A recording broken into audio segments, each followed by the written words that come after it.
Vincent. Merci beaucoup, Caroline et la technique, pour ton aide. Bonjour à tous. On va laisser le temps au public de nous rejoindre petit à petit pour le début de la 14e édition de l'Instant Recherche, le webinaire de la Fondation consacré à la santé mentale, avec nos trois intervenants que je vais vous présenter dans un instant. Je suis aussi accompagné de Virginie Troy, la directrice générale de la Fondation, et de Louise Baumann, chargée de recherche aussi à la Fondation, qui m'aidera pour collecter les commentaires et questions du public.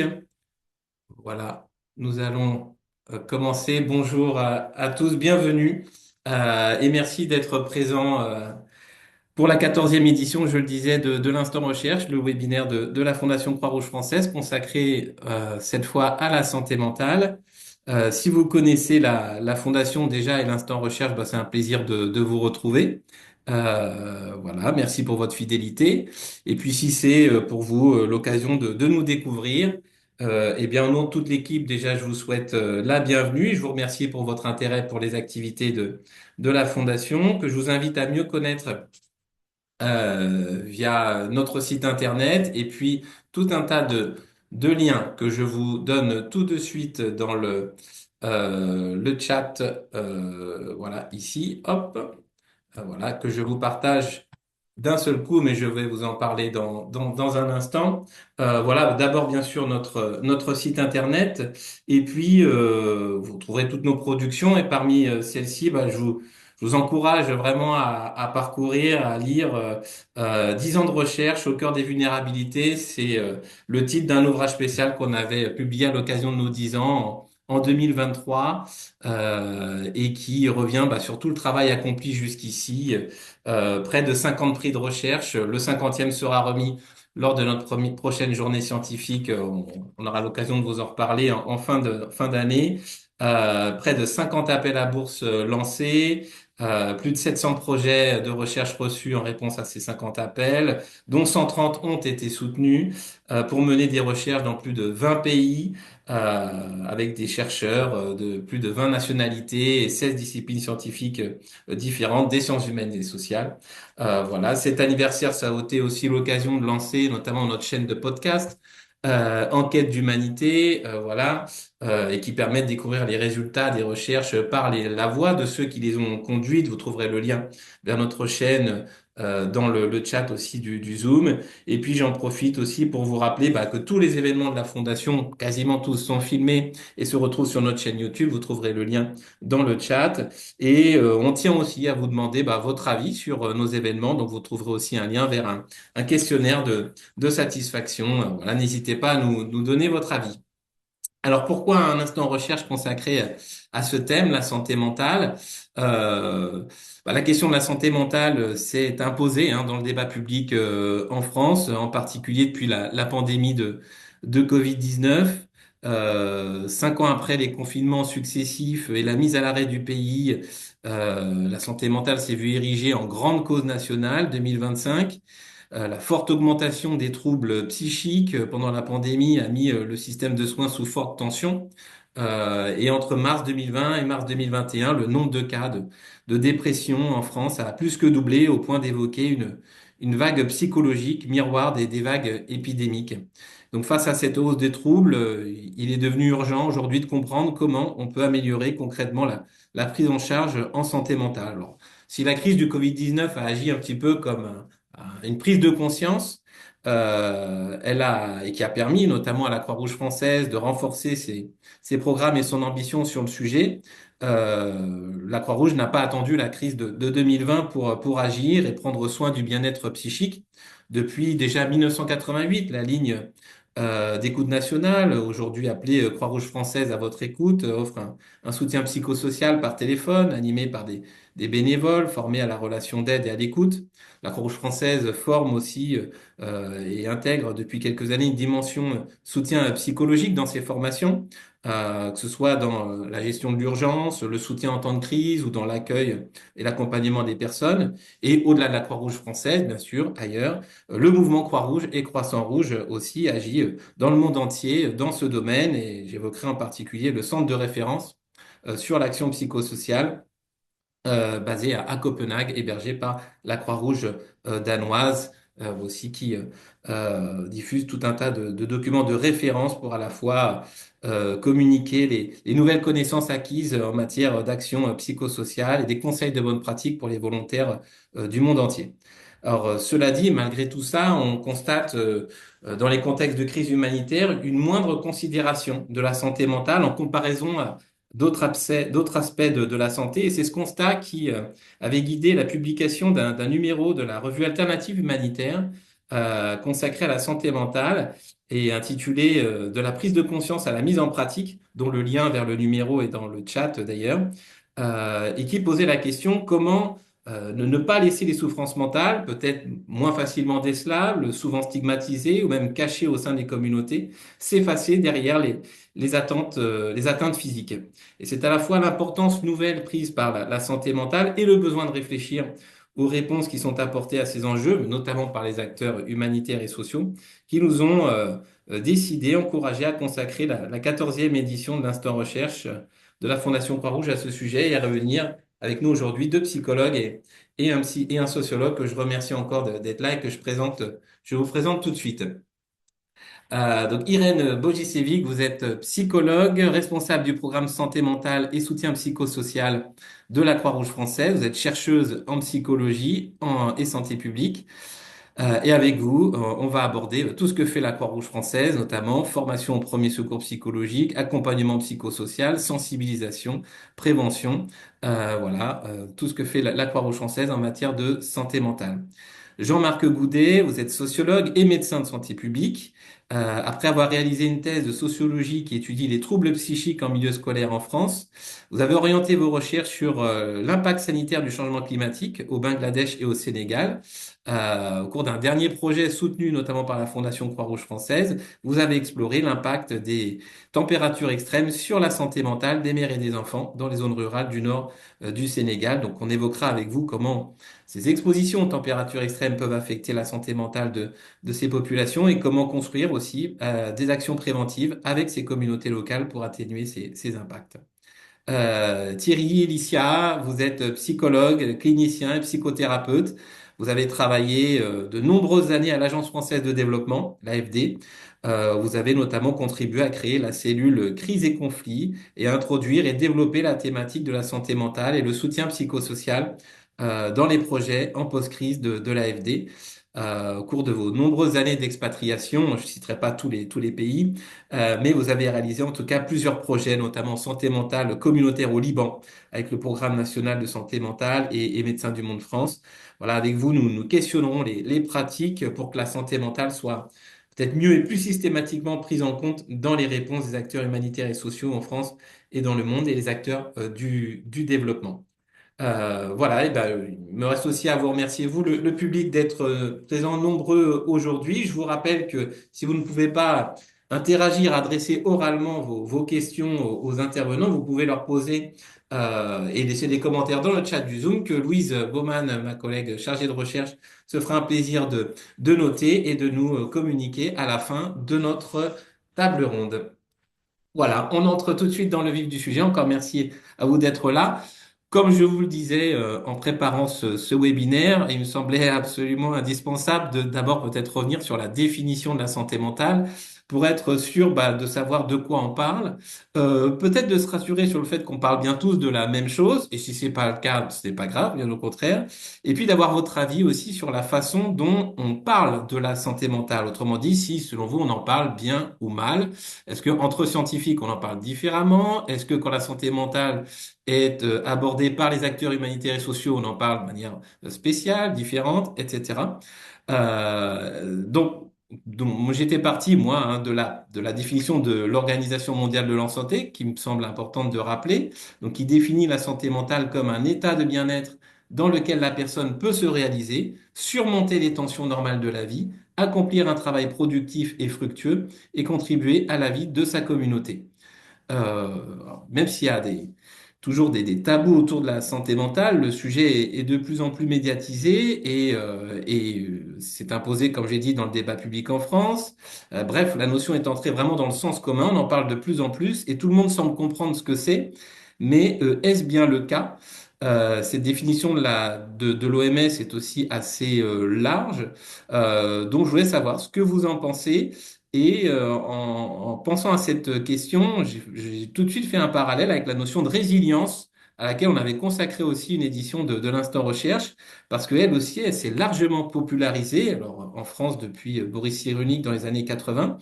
La notion a fait florès à partir des années 2000, quand les sciences sociales, en particulier les politiques sociales, se sont appropriées aussi ce concept. Et depuis, la résilience, un petit peu, vous me direz ce que vous en pensez, comme la santé mentale, est dans toutes les bouches et de toutes les crises aussi. Et le succès de cette notion est patent dans de nombreuses disciplines scientifiques très variées des sciences physiques à la psychologie, aux sciences sociales, la biologie, voire littérature, tout comme dans les champs de l'action sociale et de la solidarité internationale, où cette notion aussi a invité à repenser le métier, le travail, et les modalités d'accompagnement des personnes accompagnées, où il s'agit voilà, d'aider les personnes à se construire elles-mêmes un chemin de vie en mobilisant les ressources, leurs ressources, celles de leur entourage, de leur communauté, etc. Mais comme tout concept englobant, il me semble que la santé mentale en est un, la définition du mot résilience a aussi évolué au gré des disciplines, des auteurs et des époques, et elle peut prendre des sens très différents selon les acteurs concernés, ce qui rend son utilisation complexe. Alors faites-vous le même constat pour le cas de la santé mentale au sein du secteur scientifique, peut-être pour vous, Thierry, du développement aussi, du secteur humanitaire et social, peut-être pour vous aussi, Irène, et puis voilà, Jean-Marc aussi pour ce qui est voilà, des débats disciplinaires. Peut-être Thierry, je vous passe la parole en premier sur cette question épineuse de la définition. Merci, merci Vincent et bonjour à toutes les personnes qui nous suivent en ligne et qui nous suivront dans le replay.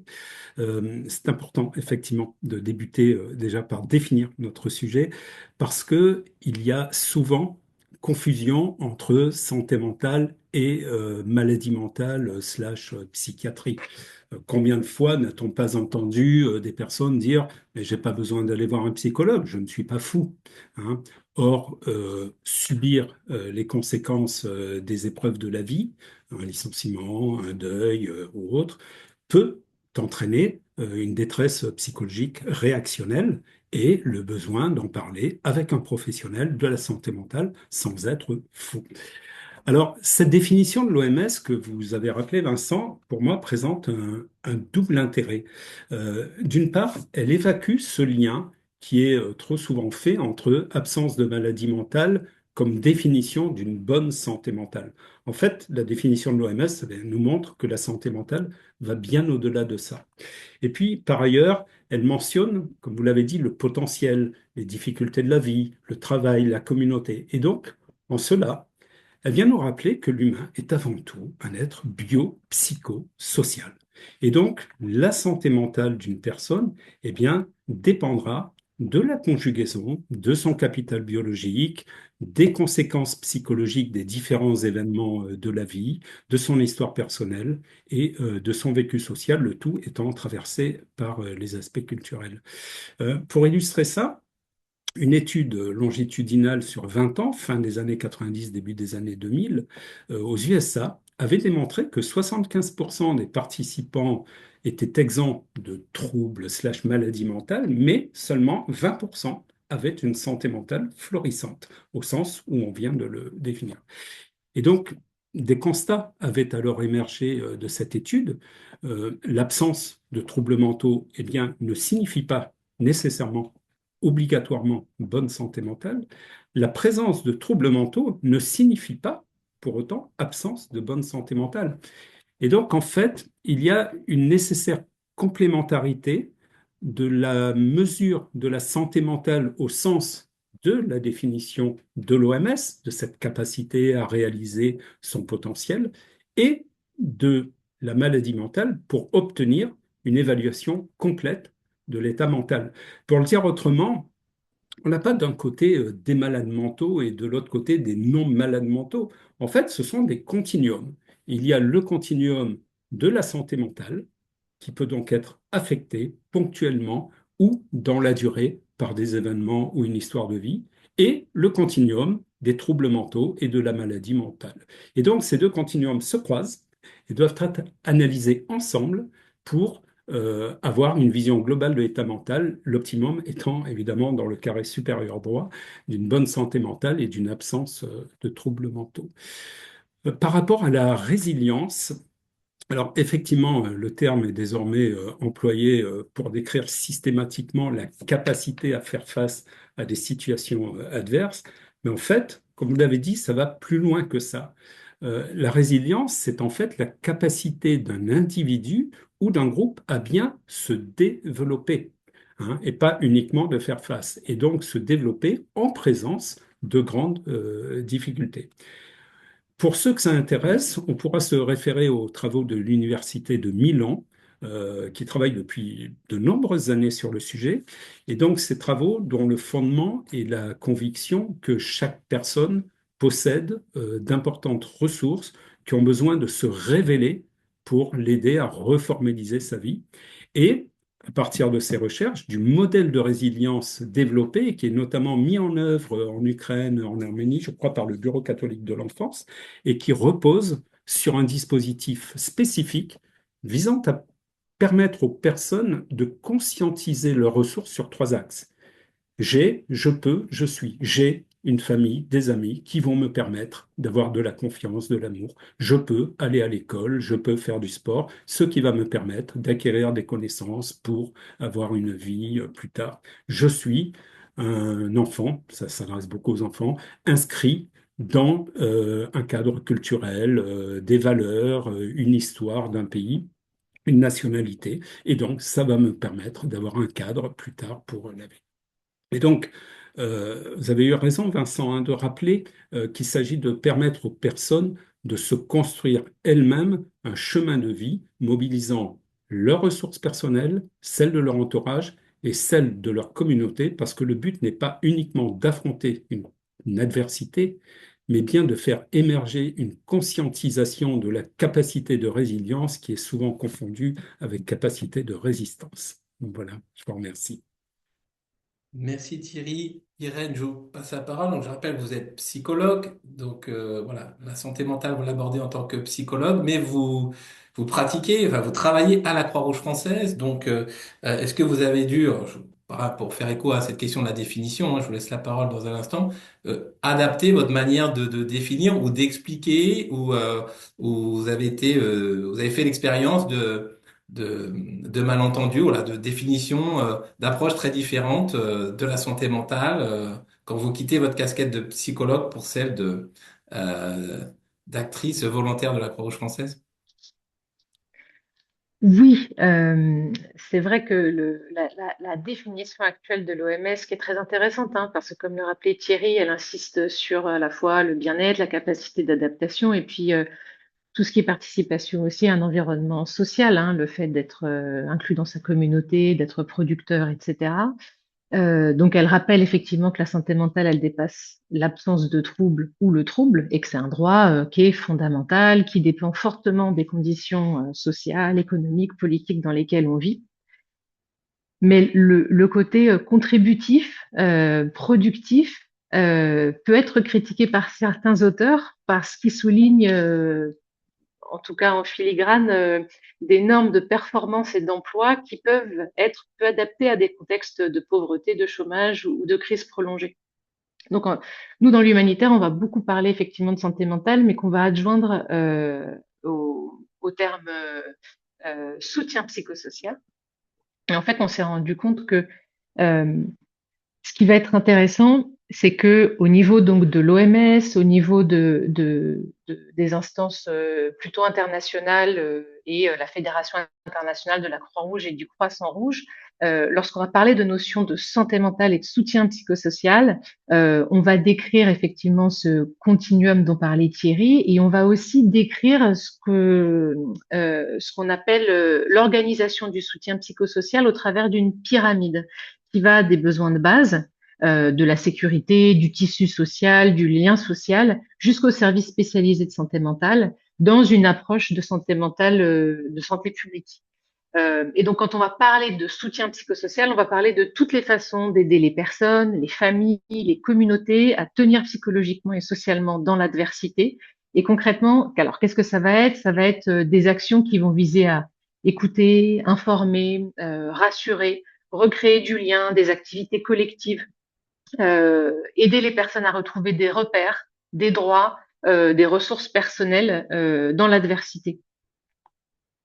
Donc, ce qu'il y a en tout cas, le lien qu'on peut faire avec le terme de résilience, et c'est intéressant ce lien parce que c'est vrai que c'est quelque chose qu'on voit beaucoup, c'est comment est-ce que, alors que finalement les pouvoirs publics aujourd'hui au niveau national, par exemple, parlent de santé mentale dans une acception très large, on y met finalement un espèce, ça devient presque un fourre-tout.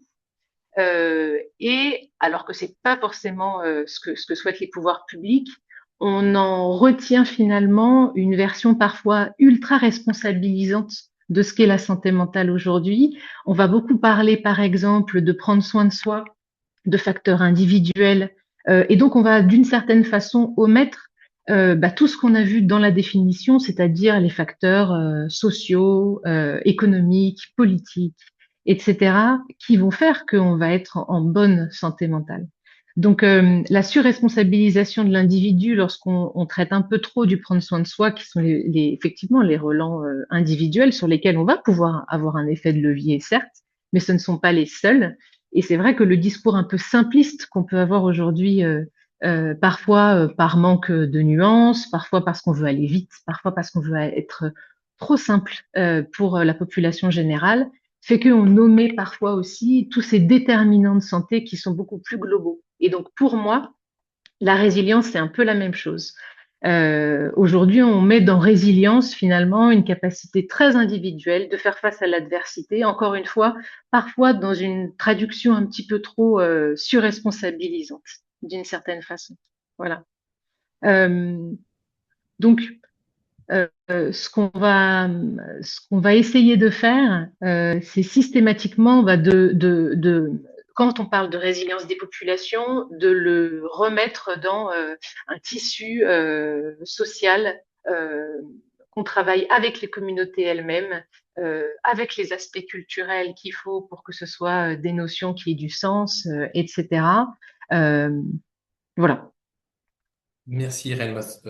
Ça fait presque le lien avec le prochain point sur le contexte culturel et social. Mais juste avant de l'aborder, Jean-Marc, je vous passe la parole. Je rappelle que vous êtes médecin et sociologue. Là aussi, dans votre double casquette, médecin et sociologue, est-ce que voilà l'approche de la santé mentale voilà, constater des différences et en quoi voilà vous avez réussi finalement à résoudre à trouver votre propre voie, votre propre approche pour aborder ce sujet dans des contextes encore très différents, mais on en parlera tout à l'heure, que ce soit en France ou au Sénégal. Merci beaucoup Vincent et bonjour à tout le monde. Euh, les propos de Thierry et d'Irène sont très complets, je trouve. Peut-être le point de vue des sciences sociales, c'est également de rappeler, dans le prolongement de ce que disait Irène sur l'aspect très individualiste, quand on entend parfois la santé mentale, c'est de rapporter ça aussi à une dynamique, c'est-à-dire à un moment donné de l'histoire d'une société. Et en fait, il y a des travaux intéressants des sciences sociales qui montrent qu'au 19e siècle, il y avait des premiers travaux qui regardaient, par exemple, les voyageurs fous, des travaux de Ian Hacking, où à la fin du XXe siècle, on voit déjà des travaux qui s'inspirent sur les questions de la bipolarité, les travaux d'Emily Martin. Et donc, ça montre que la société, à un moment donné de son histoire, va produire, va faire émerger certains types va faire façonner certaines difficultés, en fait. Et donc là, je prends l'abord plutôt des troubles psychiques. Et bien sûr, il y a ce qui est intéressant avec la santé mentale, c'est qu'il y a l'autre abord qui est plutôt quelque chose de positif et qui dit bah, comment on tient, comment on arrive à tenir dans une société où le rythme est effréné, etc. Donc, ce qui est très important pour nous, c'est de resituer dans les contextes historiques et sociodonnés, et notamment en lien avec les institutions, que ce soit en France, que ce soit en lien avec des organisations, des collectifs, les travaux menés avec la Fondation Croix-Rouge, en tout cas avec le soutien de la Fondation Croix-Rouge au Sénégal, montrent aussi l'importance, l'intérêt et la force des familles, mais également parfois ce que ça empêche aussi de faire. C'est-à-dire que c'est à la fois un soutien et par moments ça peut aussi mettre à l'épreuve certains individus. Et ce qui est aussi intéressant en sciences sociales, c'est de regarder pas simplement l'individu, mais ses caractéristiques sociales. Donc, selon l'histoire de l'individu, à quel moment. On voit par exemple que les troubles psychiques sont plus importants pour les jeunes actuellement. Donc, c'est par exemple les 18-25 ans à l'échelle mondiale et à l'échelle des pays occidentaux encore plus. C'est là où les troubles psychiques sont les plus importants avec les risques suicidaires. On sait également qu'il y a plutôt de difficultés psychiques chez les femmes que chez les hommes et à des moments très précis, notamment au moment euh, de l'accouchement, juste après l'accouchement ou au moment, par exemple, de la ménopause. Donc, il y a des moments précis de l'histoire d'un individu qui sont liés à son inscription sociale, à son interaction avec les institutions, qui vont en fait aussi façonner la santé mentale. Donc, je crois qu'aussi l'un des intérêts de la définition, c'est qu'on n'a pas beaucoup parlé du mot tabou aujourd'hui, en tout cas pour l'instant. Et donc, ça veut dire qu'on a réussi un peu à renverser un peu ce stigmate. C'est-à-dire que autrefois, c'est tous les travaux sur l'asile de Foucault, tous les travaux sur la psychiatrie, c'était au contraire la crainte d'être étiqueté, le labeling et l'effet de cet étiquetage des catégories médicales quand on était mis vraiment dans une case et tout le stigmate que ça pesait sur les individus. Quand on évoque les questions de santé mentale et quand on fait de la recherche sur ces enjeux-là également dans les pays des Suds, ce qui est intéressant, c'est qu'on peut justement évoquer les forces des individus, mais aussi leurs faiblesses, et donc évoquer le stress, l'anxiété, sans tout de suite pathologiser. Et ça, c'est très important parce que ça permet aussi de rendre visibles certaines difficultés, de rendre visibles certaines difficultés pour certaines catégories. Donc, les effets notamment de genre sont très importants. En tout cas, vous savez que les sociologues aiment beaucoup regarde les catégories sociales. Donc, il y a des effets de genre, il y a évidemment des effets économiques, et puis il y a des effets environnementaux qui sont importants, puisque quand on est exposé à des conséquences climatiques, pour donner l'exemple que je connais un peu plus, et ça va façonner malgré vous, en fait, votre santé mentale. Merci. Merci Jean-Marc. Alors, le sujet est très très riche. On pourrait d'ailleurs faire une deuxième édition de l'Instant Recherche consacrée à ce sujet. Mais pour la suite, on va essayer d'aborder, de nous concentrer sur la réponse aux enjeux de santé mentale. Voilà, comment agir sur la santé mentale? Que sait-on des conditions du succès d'actions destinées à surmonter un psychotraumatisme, voire à s'y préparer si cela est possible? Et puis, quel rôle possible, bien sûr, pour les praticiens de l'action sociale et de la solidarité internationale dans ces actions? Voilà, ce seront les grandes questions qu'on va essayer d'aborder. On ne va pas donner, bien sûr, entrer dans les détails, mais voilà, et qui en tout cas vont orienter notre échange, qui abordera le psychotraumatisme et son traitement psychosocial au prisme de trois choses. Dans un premier temps, le contexte culturel et social, que je vais aborder dans un instant, la temporalité en temps de crise, en dehors d'une crise, et puis enfin le rôle du citoyen, des citoyens, que pouvons-nous faire, nous, à notre niveau. On conclura sur ce troisième aspect de la réponse. Alors je le disais plus tôt, le sujet de la santé mentale est de plus en plus médiatisé, mais il y a toujours des tabous. Comme le disait à l'instant Jean-Marc, autour de la santé mentale, et bien qu'ils soient très fréquents, les troubles psychiques sont trop souvent stigmatisés, ce qui peut empêcher d'ailleurs certaines personnes de se soigner. Outre ce tabou qui semble constituer un invariant culturel, on sait par ailleurs qu'un des défis est d'adapter les réponses en santé mentale aux spécificités des différents publics. À ce propos, je pense notamment aux travaux de Toby Nathan, une des grandes figures de l'ethnopsychiatrie ou psychiatrie transculturelle qui aborde les désordres psychologiques en rapport à leur contexte culturel d'une part, au système culturel d'interprétation et de traitement du mal, du malheur et de la maladie d'autre part. Bref, tout ça pose la question de l'influence du contexte culturel sur la manière dont les personnes vivent avec un psychotraumatisme et le traitement psychosocial adéquat à y apporter. Et puis s'ajoute à cela, bien sûr, l'influence des conditions de vie et de l'accès aux soins des personnes. On sait que la santé mentale concerne tout le monde, dans son parcours de vie, tout le monde, quelles que soient les conditions de vie, peut développer des troubles psychiques comme l'anxiété, la dépression ou les troubles bipolaires qui empêchent de bien fonctionner. Je rappelle qu'en France, une personne sur cinq est touchée chaque année par un trouble psychique, ce qui représente 13 millions de Français. Mais compte tenu des inégalités sociales de santé, la santé mentale des personnes en situation de précarité représente un véritable enjeu de santé publique et de justice sociale dans la mesure où celles-ci accèdent peu aux dispositifs de soins de droit commun. Et ce sont d'ailleurs à ces personnes-là que la Croix-Rouge française s'adresse en priorité.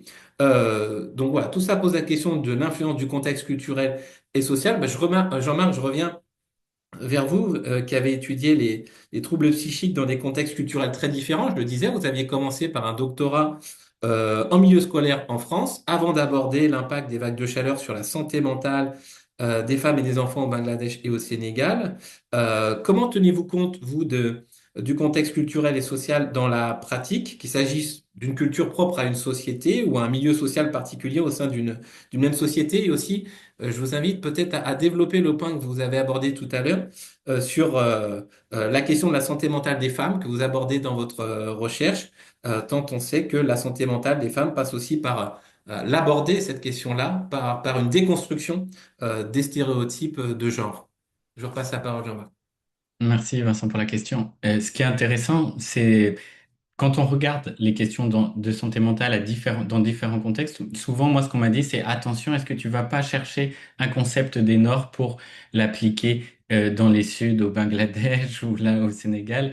Et en fait, moi, je posais une question toute simple quand j'étais sur le terrain. Je demandais souvent, et donc d'abord aux mères que je rencontrais, puisqu'elles étaient présentes déjà dans les maisons, c'était comment elles avaient dormi. Et donc, simplement avec la question du sommeil, on arrivait à remonter un peu, comme un effet sentinelle, on pouvait remonter un peu sur les difficultés et également donc sur des questions de santé mentale. Et donc, ce qui est intéressant, c'est de se rendre compte qu'en réalité, c'est présent, bien sûr, parce que c'est aussi une force. Comment ces personnes tiennent qui sont exposées à des conditions de vie très difficiles, évidemment qu'en fait, il y a énormément de ressources. Et donc ces femmes, avant tout, c'est des femmes, en tout cas celles que j'ai rencontrées, c'est des mères, très souvent dans des situations économiques difficiles, font des preuves de ressources insoupçonnées. Et en réalité, les difficultés psychiques, c'est évidemment, en tout cas, c'est presque le minimum qu'on puisse voir dans les trajectoires et dans les parcours qui se dessinent. C'est quelque chose qui montre aussi à quel point elles puisent dans des ressources individuelles. Ce qui est intéressant pour nous en tant que sociologues, c'est aussi d'écouter ce que nous disent les personnes. Alors pas forcément dans un objectif thérapeutique comme font mes collègues psy, mais plutôt dans un objectif aussi d'analyser en tout cas la situation, ce qui se produit à l'échelle de la société, et c'est de regarder les mots qu'ils emploient. Et donc on appelle ça des catégories émiques, donc c'est les termes un peu ordinaires. Et ce qui m'a surpris, c'est en allant au nord, dans la région de Matam, sur l'un des terrains qui a été soutenu par la Fondation, un des premiers termes quand j'évoquais les effets des très très fortes chaleurs, c'était les énervements. Et donc les gens m'ont expliqué, ben, tu verras évidemment que ça produit des énervements et tu le verras sur toi aussi d'ailleurs. Et tu vas voir que tu vas ressentir cet énervement. Et en fait, ces énervements ordinaires, c'est des catégories intéressantes parce que ça permet de condenser en fait tout ce que produit la chaleur au moment des saisons chaudes. Quand il y a une accumulation de chaleur la nuit où les enfants ne peuvent pas dormir, où les mères se réveillent. Quand ça se produit sur des journées et sur des nuits de manière successive. Et quand ça également impacte les ressources économiques de la maisonnée, des foyers. Quand il y a des baisses de rendement agricole à cause du stress thermique dans les sols. Et donc quand il y a des difficultés pour nourrir, pour l'insécurité alimentaire. Donc ça touche en premier lieu, bien sûr, les plus fragiles, et ça touche également les personnes qui sont responsables de ça. Donc la responsabilité sociale, les questions que portent les mères, c'est très souvent les premières, les pionnières, bien sûr, celles qui portent toute cette question, tous ces enjeux-là. Et c'est pour ça qu'elles sont souvent, en tout cas sur mes terrains, elles étaient très massivement touchées par ces questions, par ces énervements, par ces difficultés pour dormir la nuit, évidemment, quand il fait très chaud, tout simplement pour des questions aussi sociales, du fait que les bébés sous ces températures ne peuvent plus dormir et donc se réveillent. Et c'est les mères qui sont en charge de l'alimentation, du soin des enfants. Et donc, ce qui est intéressant, c'est d'essayer de remettre le lien entre toutes ces personnes pour comprendre que c'est pas simplement une histoire biologique, donc il y a des effets biologiques, de différences biologiques entre hommes et femmes, mais c'est également des effets qui sont façonnés par nos sociétés. Et donc ça pose la question de comment on peut y répondre. Comment on peut essayer d'agir pour les soutenir. Merci. Merci Jean-Marc. Thierry, même question pour vous, lors de vos nombreuses années à l'AFD, je le disais tout à l'heure, vous avez contribué à créer la cellule crise et conflit, à introduire et développer la thématique de la santé mentale et le soutien psychosocial dans les projets en post-crise de l'AFD. Et vous avez réalisé plusieurs projets, je le disais notamment au Liban, et vous avez aussi organisé plus récemment des ateliers santé mentale en Ukraine, hein, aussi depuis après le début de l'invasion russe en Ukraine, dans le cadre du Comité Solidarité Ukraine de la Fondation de France. On y reviendra sans doute plus tard quand on abordera le contexte des crises. Mais bref, vous avez régulièrement travaillé, pardon, dans des contextes culturels, sociaux aussi très différents.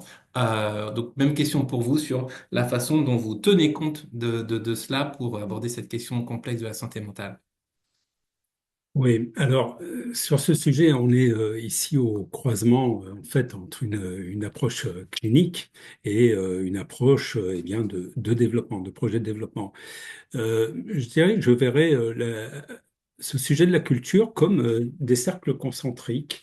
Un premier cercle qui va être en fait relié aux symptômes. Il y a vraiment une nécessité de comprendre la manière dont s'expriment les symptômes chez des personnes qui vivent dans des milieux culturels différents, parce que sinon, il y a un vrai risque d'application de catégories diagnostiques inadaptées au contexte local. La référence désormais est devenue le DSM hein, pour le Diagnostic Statistical Manual de l'Association des psychiatres américains, mais c'est très occidental et c'est parfois très éloigné de certaines réalités. C'est comme ça que des études sur des réfugiés à Paris ont montré une fréquence élevée d'apparition, de phénomènes d'apparition de défunts dans des cadres de pathologies liées à des traumas extrêmes, mais sans que ce soit à interpréter dans le sens de phénomènes psychotiques, comme pourraient le faire nos catégories cliniques. Et d'une manière générale, on le voit dans la clinique des demandeurs d'asile en France, il y a une tendance à surdiagnostiquer des psychoses, alors que ce sont des modalités réactionnelles et défensives qui peuvent correspondre à des spécificités culturelles. Donc, bien comprendre l'expression du symptôme. Et dans ce volet sur l'expression du symptôme, je voudrais avoir un point sur une personne dont on parle peu, c'est l'interprète.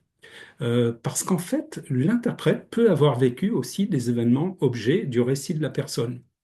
J'ai un souvenir dans ma première consultation psychotrauma en stage de master d'une patiente roumaine qui avait prononcé le nom de Ceausescu et l'interprète avait traduit par le dictateur.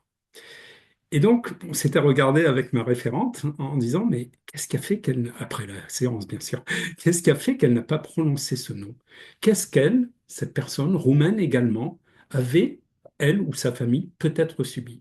Il faut bien se dire que l'interprète traduit les mots, transmet les émotions de la personne, mais également véhicule sa propre histoire et ses propres émotions. Et je trouve qu'on n'en parle pas suffisamment, en tout cas dans la littérature. Le deuxième cercle, peu plus large, au-delà de cet aspect symptomatique, touche dans les projets qu'on peut mettre en place aux besoins d'identification des rouages sociaux pour pouvoir définir une action adaptée. On a malheureusement beaucoup d'exemples de projets qui ont pu nuire involontairement, bien sûr, à des bénéficiaires, contrevenant au premier principe hein, de l'action de ne pas nuire.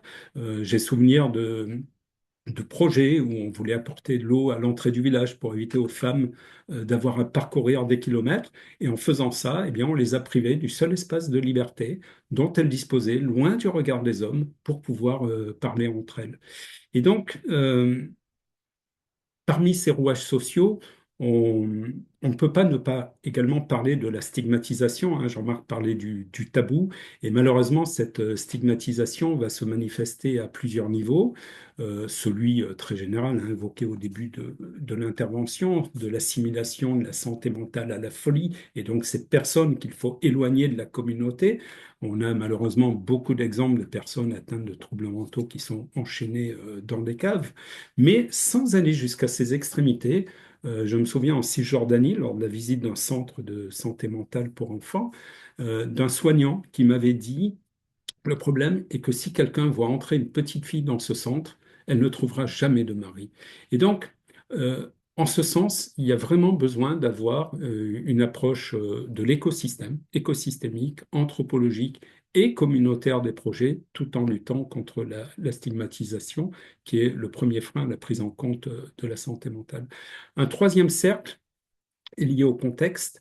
Je prendrai l'exemple d'Haïti parce qu'il est assez extrême et après le tremblement de terre, beaucoup de personnes pensaient que les programmes de soutien psychosocial ne fonctionneraient pas dans un pays où le vaudou est omniprésent et où une personne influente avait à l'époque qualifié le tremblement de terre de punition. Eh bien, malheureusement, le contexte était celui d'un tel dénuement que les Haïtiens qui l'ont souhaité se sont emparés des ateliers de santé, de soutien psychosocial, parce que c'est venu combler très très partiellement, hein, mais différentes pertes qui avaient été subies. Et ce que m'avaient dit les intervenants de l'époque, rencontrés quelques mois après, c'est qu'en fait, ça avait fonctionné parce qu'à aucun moment ils n'avaient remis en cause ce que les Haïtiens avaient pensé ou ce qu'on avait pu leur dire du tremblement de terre. C'était une manière aussi de respecter la culture, mais ils sont arrivés avec leurs propositions.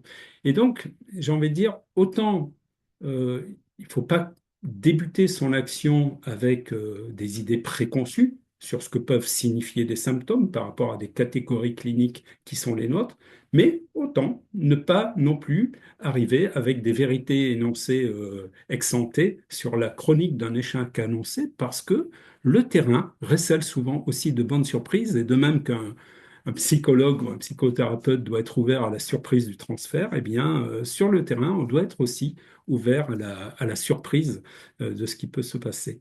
Et dernier cercle, mais alors vraiment de manière très générale et pour faire écho à ce que vous avez évoqué, sur l'ethnopsie, effectivement, cette relation triangulaire entre la culture, la santé mentale et l'universalisme slash non-universalisme, pardon, l'approche transculturelle qui considère l'universalité du psychisme et ensuite les troubles vont se décliner selon la culture et l'approche ethnopsie, comme vous le disiez, les travaux de Toby Nathan, avant lui de Georges Devreux, par laquelle seule la culture définit la personne. Et en ce sens, les pratiques locales des tradis praticiens ne sont pas des croyances, comme on peut trop souvent le dire, mais des systèmes thérapeutiques à part entière. Et donc, finalement, pour traiter ce sujet de la culture, il faut bien se dire qu'il faut avoir une approche très fine du sujet, une approche adaptée, mais également savoir reconnaître le cadre conceptuel dans lequel on évolue. Voilà, merci. Merci Thierry. Irène, bah, même question pour vous, avec bien sûr vous qui travaillez à la Croix-Rouge française, l'enjeu énorme d'adresser la question, d'aborder la question de la santé mentale de populations de cultures très très différentes, situations précaires, et de d'arriver à euh, conseiller, orienter, former des bénévoles capables d'agir dans des contextes culturels, sociaux très différents. Je citais notamment la mission du Centre mondial de référence qui est hébergé par la Croix-Rouge danoise à Copenhague sur l'action psychosociale, qui a cette tâche aussi énorme d'à la fois diffuser des connaissances à tout le mouvement, donc dans les quatre langues du mouvement, en français, anglais, arabe, espagnol, dans les 191 sociétés nationales du mouvement Croix-Rouge, Croissant-Rouge, et des conseils aussi de bonnes pratiques à l'usage des volontaires. Cela semble être une tâche énorme compte tenu de l'importance de ce contexte, de l'influence du contexte culturel et social.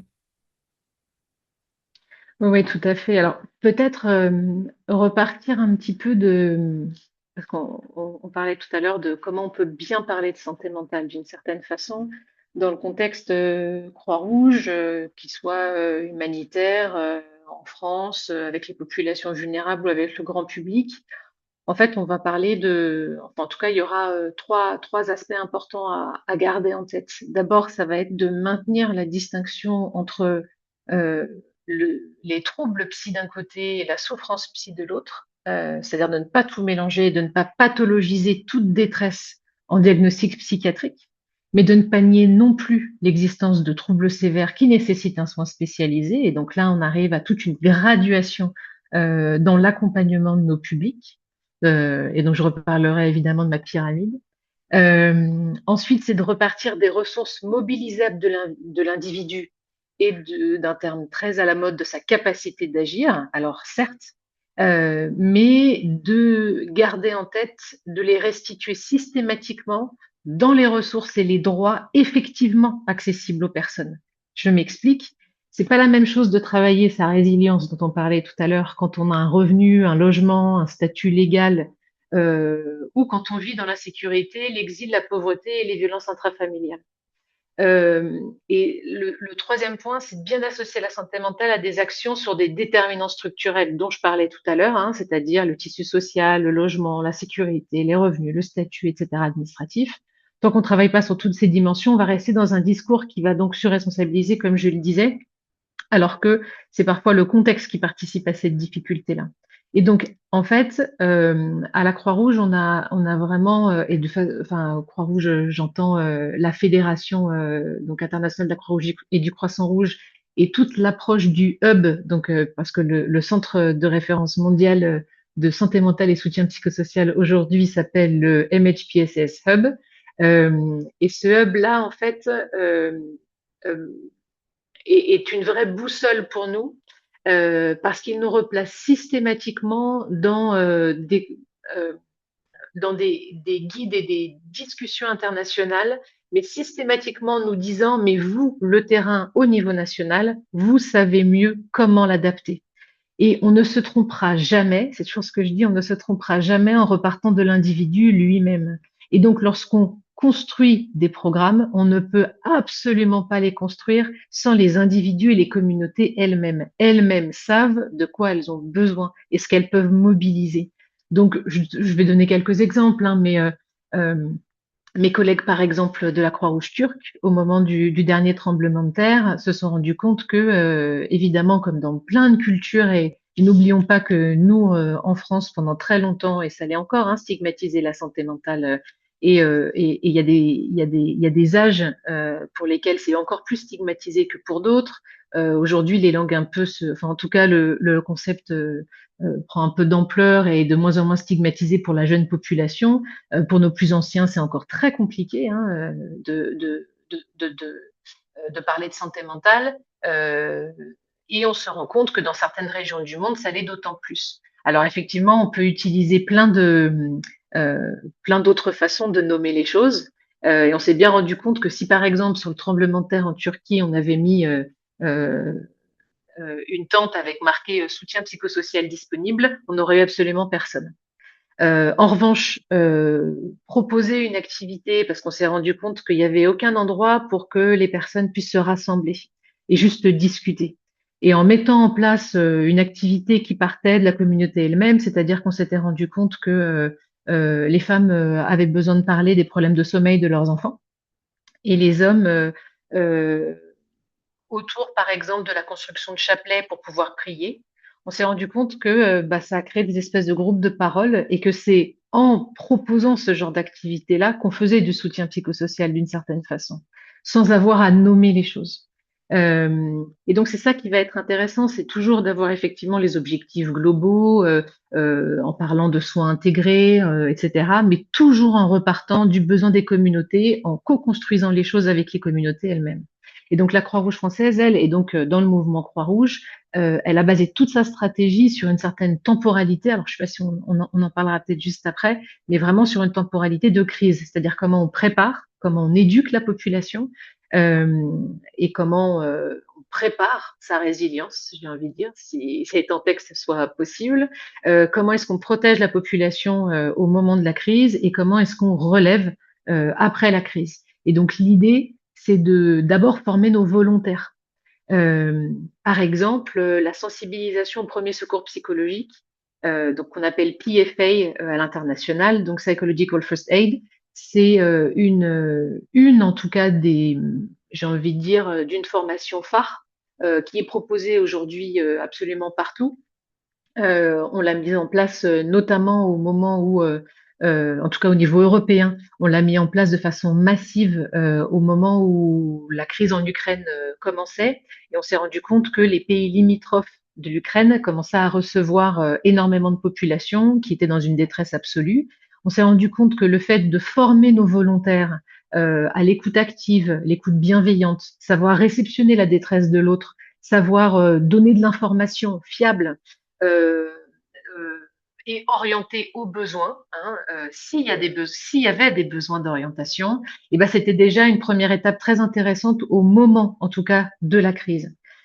Et ensuite, on pourra peut-être parler après des interventions post-crise. Mais ce qui est intéressant aussi, juste pour compléter ce point sur les premiers secours psychologiques, c'est que très souvent, on a l'impression qu'il faut donner une solution, qu'il faut orienter. En fait, on s'est rendu compte avec cette façon de faire que une simple écoute bienveillante, humaine, pouvait servir en règle générale à la majorité de la population finalement à se relever dès lors qu'elle était étayée par un tissu social suffisant, qu'elle pouvait mobiliser des ressources personnelles parce qu'elle en avait la capacité, etc. Et que seule finalement une petite partie de la population allait avoir besoin de plus. D'où encore une fois ce principe de pyramide où on va graduer les soins en fonction des besoins et on va pouvoir avoir une approche assez légère d'une certaine façon, mais très complémentaire et pas seulement de santé, mais vraiment de santé large, euh, donc sociale, économique, etc., allait être suffisante, sans forcément être un professionnel de santé. On allait pouvoir, avec une attitude bienveillante, etc., et en recréant des liens sociaux entre les individus, en aidant à la reconstruction de certains liens dans les communautés, etc., on allait pouvoir soutenir euh, une meilleure, enfin un meilleur établissement et une meilleure santé mentale, et que pour les individus, eux, qui seraient beaucoup plus en difficulté, on aurait progressivement justement ces autres marges de la pyramide jusqu'aux soins spécialisés. La grande chance qu'on a, nous, à la Croix-Rouge française, qui est un peu une des exceptions au niveau du mouvement international Croix-Rouge, c'est qu'on est vraiment à tous les étages de la pyramide. C'est-à-dire qu'on a aussi bien la possibilité de former les citoyens, à une écoute active, à une attention soutenante à l'autre dans une démarche citoyenne, former nos bénévoles à des premiers secours psychologiques, mais on a également des établissements de santé qui font de la prise en charge en santé mentale avec des psychologues, des psychiatres, etc. Donc la grande chance qu'on a aujourd'hui, c'est qu'on a une visibilité sur tout le parcours de soins qui peut être proposé en fonction des besoins. Voilà. Évidemment, dans une dimension interculturelle, et dans une dimension, je finirai par là parce que je sais que le temps tourne, et également dans une dimension d'aller vers. C'est-à-dire que ce qui est aussi très important, c'est de se dire que on va proposer la modalité, j'ai envie de dire, d'accompagnement en fonction de là où en est la personne. Pendant très longtemps, on a été sur, on a un établissement, on a un point fixe, c'est la personne qui doit venir pour être prise en charge. Alors aujourd'hui, on essaie d'éviter ce vocabulaire de prise en charge, de parler d'accompagnement, etc. En tout cas, de parcours de soins pour ceux qui en auraient besoin. Et ce qui est intéressant, c'est de voir qu'on a de plus en plus de ce qu'on appelle de dispositifs mobiles, et donc d'être dans une logique d'aller vers. En France, par exemple, on va vers les populations qui sont éloignées du soin. On va vers les populations qui sont dans encore une stigmatisation de la santé mentale et qui ne recourent pas aux soins. Donc, on va aller faire de la psychoéducation.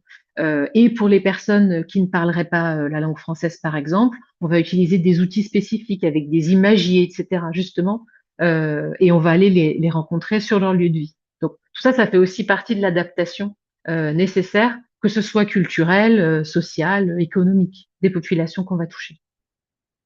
Merci beaucoup Irène. Bah, c'est formidable, vous avez fait la transition vers la deuxième, le deuxième aspect de la réponse que je voulais aborder avec vous, c'est la temporalité de l'action. Je l'ai dit tout à l'heure, même si les choses tendent à s'améliorer, voilà, je garde en tête le constat de départ qui avait donné naissance au numéro de la revue Alternative Humanitaire sur la santé mentale, de la prise de conscience à la mise en pratique, c'était le titre qu'on lui avait donné, et constat qui était celui d'une plutôt une faible considération de la santé mentale par les acteurs humanitaires et du développement avant, pendant et en situation post-crise. Et c'est ce que je voulais aborder aujourd'hui avec vous sur ces différentes temporalités de l'action. Thierry, je reviens vers vous parce que je sais, pour avoir parcouru vos publications et aussi votre site internet qui est très très riche aussi, vous êtes convaincu qu'il faut considérer la santé mentale comme un levier fondamental des programmes de développement. Question toute simple, voilà, pourquoi? Pourquoi vous êtes convaincu de cela? Pourquoi travailler sur agir sur la santé mentale? Ça permet non seulement très certainement d'agir sur les autres dimensions du bien-être d'une personne, mais aussi sur la société, la paix, le développement. Et comment mieux, selon vous, et plus systématiquement intégrer la santé mentale dans les projets et les politiques de développement. Bien sûr, vous avez quelques éléments de réponse puisque vous avez contribué à répondre à cette question lors de votre carrière à l'AFD, mais voilà, en fonction avec les quelques minutes que je vous offre, voilà, j'aimerais vous entendre sur ce sujet. Quel cageur. Merci Vincent. Et d'abord, je voudrais dire que je souscris à 200% à tout ce que vient de dire Irène sur la manière effectivement de la temporalité de l'action et de la modalité d'action dans des situations de crise complètement en phase. Et donc sur une approche peut-être plus développement, correspond à mon parcours. En fait, pour moi, il y a parler de prise en charge ou d'accompagnement en santé mentale, ça recouvre en fait deux perspectives. Euh, il y a une perspective purement santé mentale qui va concerner d'une part les besoins de prise en charge ou d'accompagnement tels qu'ils vont être exprimés par les personnes, et puis par ailleurs les systèmes de soins. Et de ce point de vue, l'offre de soins, globalement, dans le monde est nettement insuffisante. Et pour prendre un continent sur lequel, effectivement, bien, dans mon passé, j'ai pu intervenir fréquemment, l'Afrique, euh, la majorité des pays comptent en moyenne un psychiatre pour 500 000 habitants, là où la recommandation de l'OMS est de un psychiatre pour 5 000 personnes. Voilà, ça donne une idée de l'ampleur du besoin. Maintenant, il serait faux de considérer que prise en compte des besoins et définition de l'offre suffisent à couvrir le sujet. Parce que prendre en charge la santé mentale recouvre une autre perspective qui est celle des déterminants sociaux de la santé mentale. Et Irène y a fait un petit peu allusion juste avant. Quand on prend, par exemple, les objectifs de développement durable, eh bien, en fait, quand on creuse, la santé mentale est présente dans deux des objectifs de développement durable. C'est un progrès dans les OND, les objectifs du millénaire pour le développement. Elle était absente. Maintenant, elle est présente dans deux. Mais elle est présente pour les suicides et les addictions. Donc, purement sur un côté curatif. Et en fait, quand on regarde bien, la santé mentale est en lien avec un grand nombre d'objectifs de développement durable. L'objectif numéro un, éliminer la pauvreté sur toutes ses formes, eh bien, on sait que les personnes qui vivent dans la pauvreté sont plus exposés au développement de troubles mentaux et que les troubles mentaux participent de la pauvreté. L'ODD sur la réduction de la mortalité maternelle, les dépressions maternelles peuvent conduire à des comportements suicidaires et ou une négligence de soins. L'ODD sur le VIH, combattre le VIH-Sida, le paludisme et les autres maladies, les troubles favorisent les comportements sexuels à risque et le VIH-Sida, pour en prendre que lui, a des conséquences sur la santé mentale des malades. On pourrait continuer comme ça jusqu'à l'ODD numéro 17, en passant par l'ODD 13, que connaît bien Jean-Marc, sur la lutte contre les changements climatiques. Et donc, en fait, il faut bien se dire qu'il y a de nombreux problèmes de santé mentale qui sont déterminés par la société. Et considérer uniquement la santé mentale sous le prisme des besoins et de l'offre de soins, eh bien, on revient in fine à soigner, entre guillemets, des personnes, puis à les renvoyer vers les circonstances qui les ont rendus malades en premier lieu. Donc, pour la temporalité de l'action, j'ai envie de dire, la santé mentale doit être approchée à la fois d'une manière directe pour répondre à court terme aux besoins tels qu'ils sont exprimés et de manière indirecte pour réduire les risques de nouveaux besoins dans le temps long, et donc en travaillant sur la santé mentale et éducation, santé mentale et pauvreté, santé mentale et genre, etc., etc. Parce que, en fait, comme vous le disiez en introduction, et pourquoi c'est un levier fondamental des actions de développement, mais parce que ça va participer de la cohésion sociale. En post-crise, ça va participer de la paix. Euh, pour, j'ai souvenir de cette phrase de Francine Shapiro, donc c'est la personne qui a découvert le MDR, le traitement des traumas par les stimulations bilatérales alternées.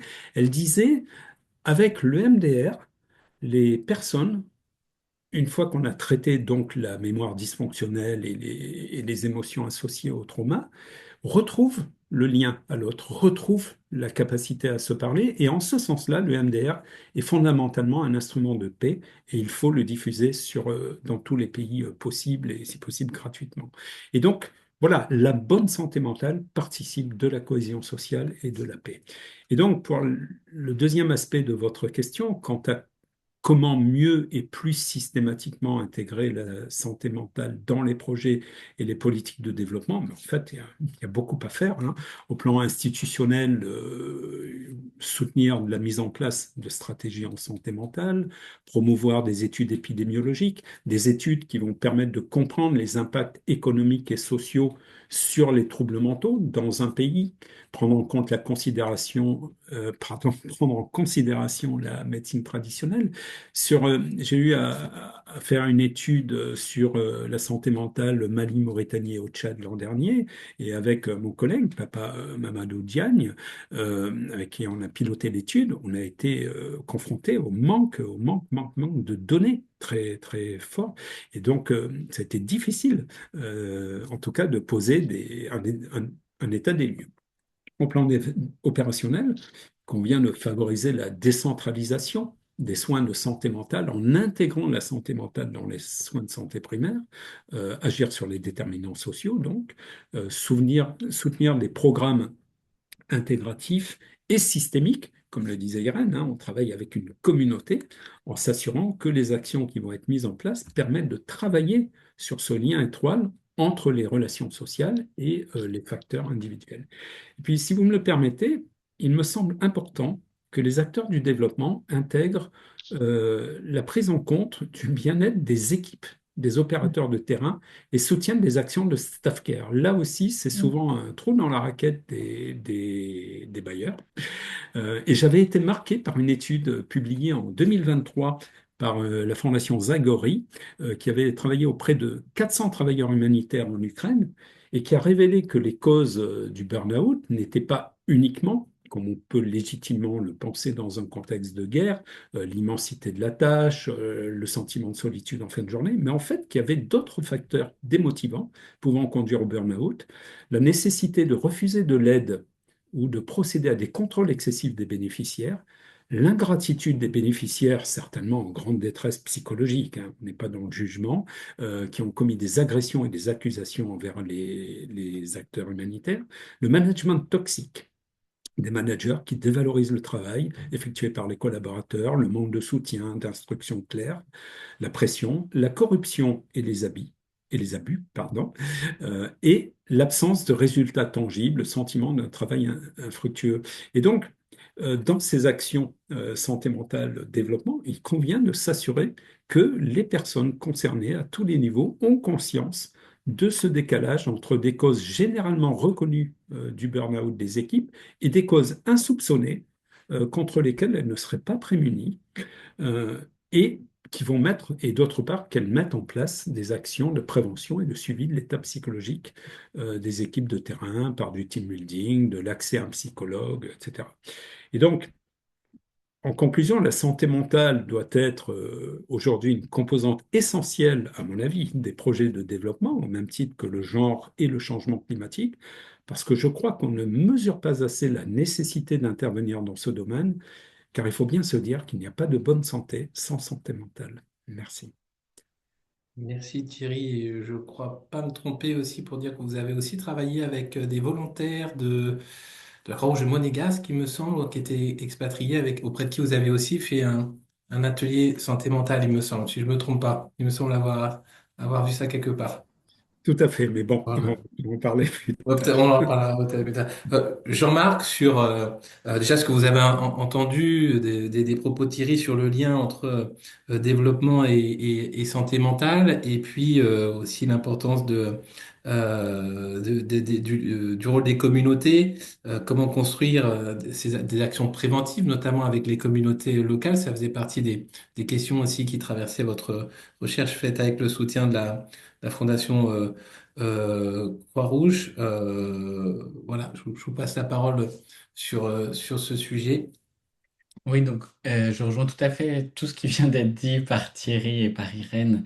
Je sais même pas si je complète, mais pour vous deux, je pense qu'il y a deux choses importantes sur les questions de santé mentale. Parfois, il y a des questions pièges, en fait. C'est-à-dire que maintenant, il y a un regain d'intérêt sur les enjeux de santé mentale. Je crois que c'est Irène qui l'avait évoqué aussi pour des questions de productivité, ou Thierry, je sais plus, pour des questions de productivité. C'est-à-dire que ça peut parfois être instrumentalisé pour des causes, en fait, économiques, de performance et donc pour des gains de performance. Et donc ça s'inscrit également dans les causes de la souffrance psychique. Ça peut être réutilisé en fait justement pour avoir en fait une meilleure productivité, etc. Pourquoi je dis ça? Parce que parfois on peut avoir des personnes qui vont s'opposer à certains types d'interventions parce qu'elles veulent pas justement que ça soit utilisé, instrumentalisé à certaines fins économiques. Et dans tous les pays, en fait, également au Bangladesh, il y a des industries textiles.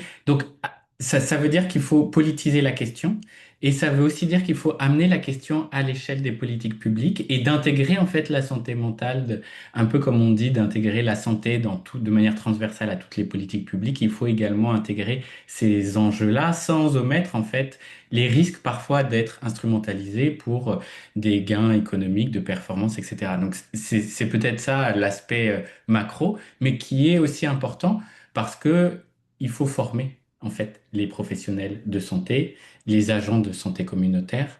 Et ça, en fait, tant qu'on forme pas les professionnels, les personnes sur le terrain, sur ces enjeux de santé mentale, on passe à côté de beaucoup de choses et on peut pas soulager également dans l'urgence en tout cas. Et ensuite, peut-être le dernier point, c'est quand on cherche à construire, à co-construire, comme on dit maintenant, avec les communautés, ce qui est important, c'est de partir de la base, en fait. C'est-à-dire que très souvent, ça prend d'autres formes, mais il y a déjà de l'organisation. Il y a déjà un système de résilience locale, informel, qui prend pas ce nom de santé mentale, bien sûr. Il y a très souvent, même, par exemple, pour les questions climatiques, il y a des choses qui existent dans les Suds, portées par des jeunes en faveur des questions écologiques. Et donc, il faudrait pas venir et les invisibiliser. Donc c'est aussi important, avant même d'agir, de regarder déjà ce qui se passe, comment la société s'organise, comment elle se structure collectivement face aux transformations en fait. C'est-à-dire que la santé mentale elle est de plus en plus importante parce qu'on est à un moment de la société, de l'histoire qui s'accélère et les changements sont brutaux. En quelques générations, il y a des changements qui sont très forts sur plein d'aspects et dans tous les pays du monde, pas simplement du point de vue écologique et environnemental, du point de vue économique. La situation internationale, tout le monde la déplore. Et donc, en fait, c'est cette grande transformation, ces grands bouleversements, ça impacte bien sûr les individus les plus fragiles et la santé mentale. Donc c'est aussi très important de se rendre compte que en fait les personnes les premières concernées savent très bien de quoi il s'agit et cherchent et agissent déjà en fait. Et donc, c'est souvent très important d'essayer de se rendre compte comment la société, à cette échelle-là, très précise, elle s'est organisée. Est-ce que c'est un système de solidarité économique? Est-ce que c'est également de manière informelle? C'est pas, ça prend pas le nom, bien sûr, de santé mentale, ça prend pas le nom d'une thérapie collective, mais il y a déjà des formes d'organisation collective. Et donc, il faut absolument partir de ces maillages-là. Et ensuite, c'est aussi un point intéressant, je trouve, c'est que quand on regarde les statistiques démographiques sur les professionnels de santé mentale dans les Suds, c'est catastrophique évidemment, c'est-à-dire qu'il y a très peu de psychiatres, de psychologues. En réalité, ce qui est intéressant de voir, c'est qu'il y a des organisations extrêmement innovantes qui se mettent en place. Il y a par exemple des programmes de santé mentale au Cameroun et au Togo, Heal by Hair, où on cherche à partir des coiffeuses de sensibiliser sur la question de la santé mentale et de faire parler en fait dans un espace sécurisé où on a formé les coiffeuses à l'écoute active. Il y a d'autres initiatives qui sont portées au Zimbabwe où c'est les grands-mères qui sont sur des bancs, ou qui ont été formées à l'écoute aussi et qui participent, qui vont écouter les jeunes. Il y a des systèmes de pairs qui se mettent en place. Et donc ça, c'est des initiatives intéressantes parce que on n'a pas besoin de passer par l'asile ou par des mauvaises initiatives dans les Nord, mais déjà dans les Suds, il y a aussi une création de quelque chose en fonction du contexte local et culturel très spécifique et qui s'appuie sur les forces vives. Donc c'est aussi quelque chose de réjouissant, c'est que quand on évoque aussi ces aspects-là, en tout cas même en dehors de situations de crise, hein, parce qu'au moment de la situation de crise, évidemment que c'est des moments traumatiques pour tout le monde et pour les professionnels, comme disait Thierry, mais en dehors de ces situations-là, on se rend compte qu'en fait, il y a des initiatives qui sont déjà mises en place, qui tentent de se lancer. Et donc peut-être que là, ce qui va être intéressant, c'est d'essayer de structurer collectivement, de donner la place à tout le monde, de faire intervenir tout le monde. Par exemple, quand il y a des questions de santé mentale plus spécifiques sur une catégorie de la population, il faut souvent faire aussi intervenir des personnes qui ont plus d'autorité si on veut faire un changement à plus long terme. Et peut-être juste dernier point, c'est sur l'aspect de mesure qu'évoquait René Thierry, comment on mesure les indicateurs, l'importance des indicateurs pour dire ce qui se passe, pour qualifier ce qui se passe.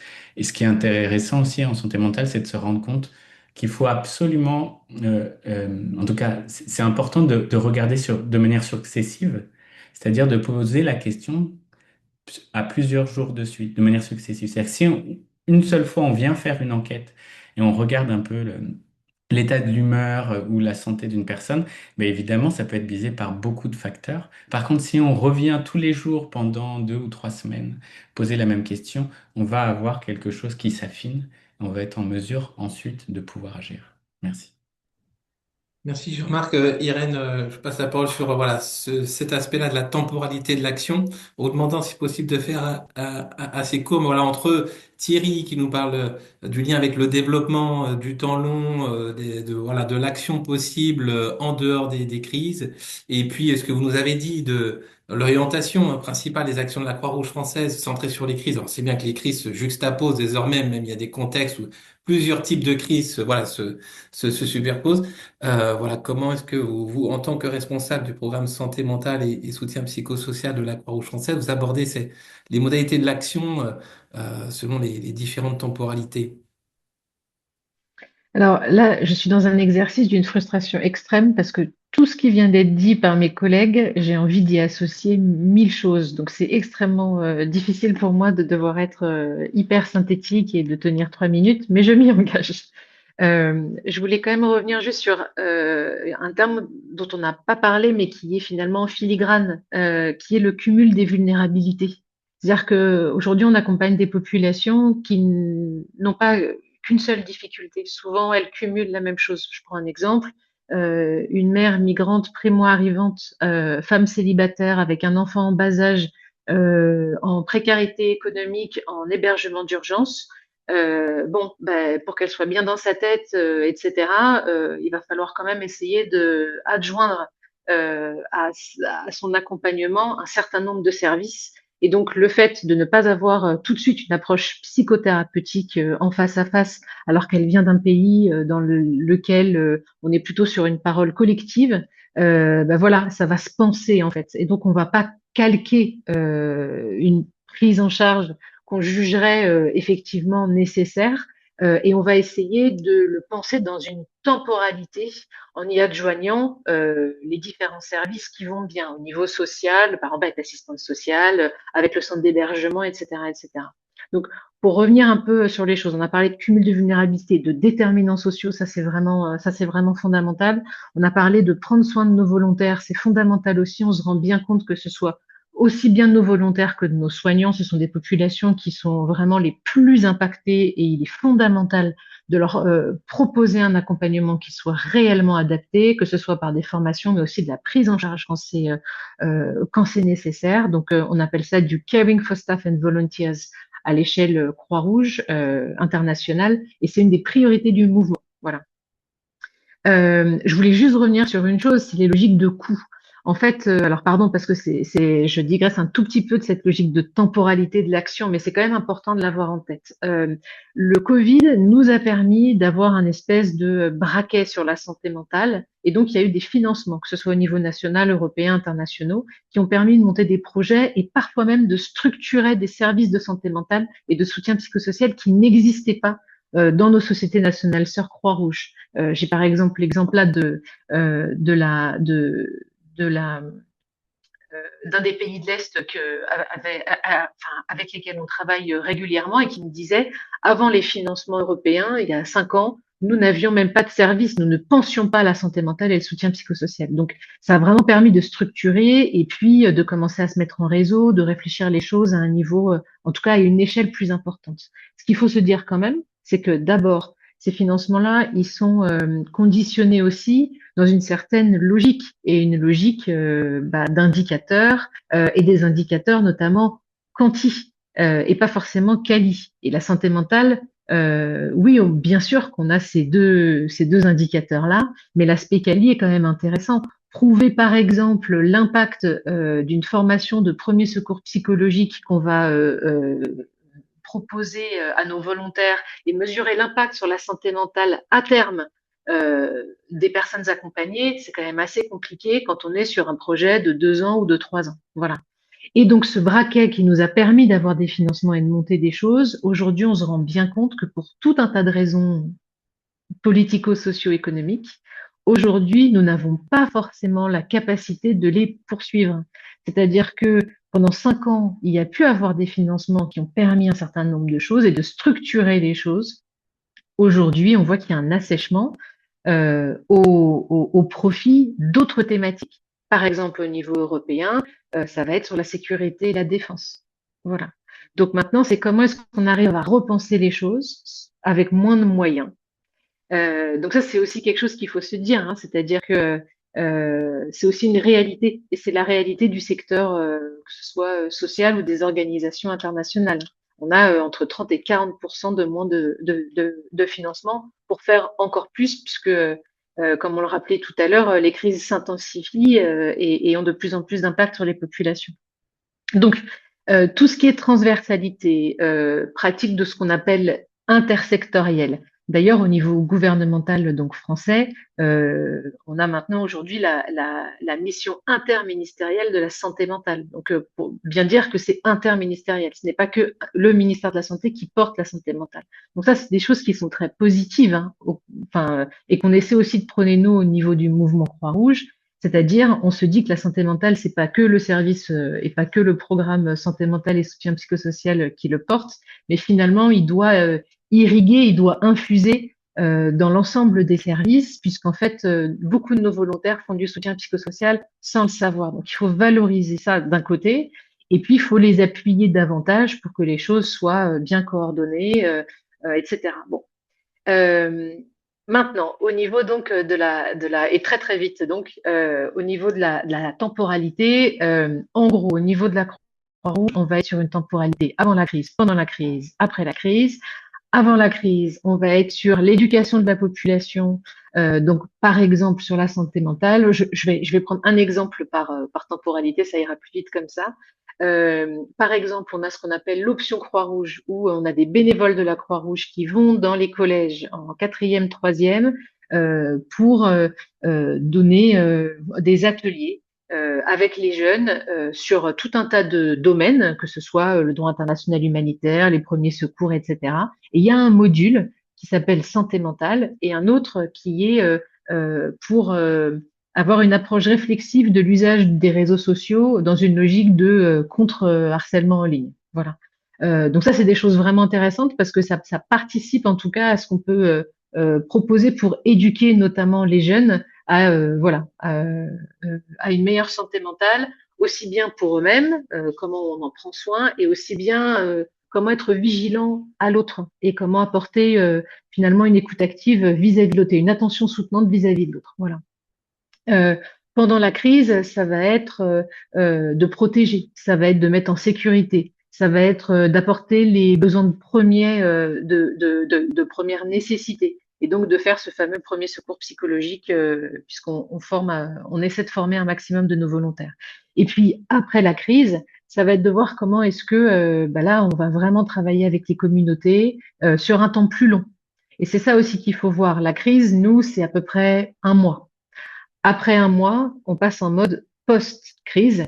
Et là, évidemment, bah, ce sont des programmes bah, qui sont un peu plus longs parfois, donc qui coûtent aussi un petit peu plus cher, il faut se le dire. C'est-à-dire que c'est aussi facile de dire on va dans l'urgence parce que bah, c'est aussi plus court, que en termes quanti, bah, c'est plus facile aussi de remplir les indicateurs. Mais ensuite, quand on est sur une approche graduée, plus longue, qui mobilise plusieurs interventions autour de la personne, bah, évidemment que ça se pense un peu autrement et que ça peut mobiliser des ressources qui sont un peu différentes ou en tout cas qui mobilisent une réflexion sur un temps plus long et donc un peu plus compliqué. Voilà.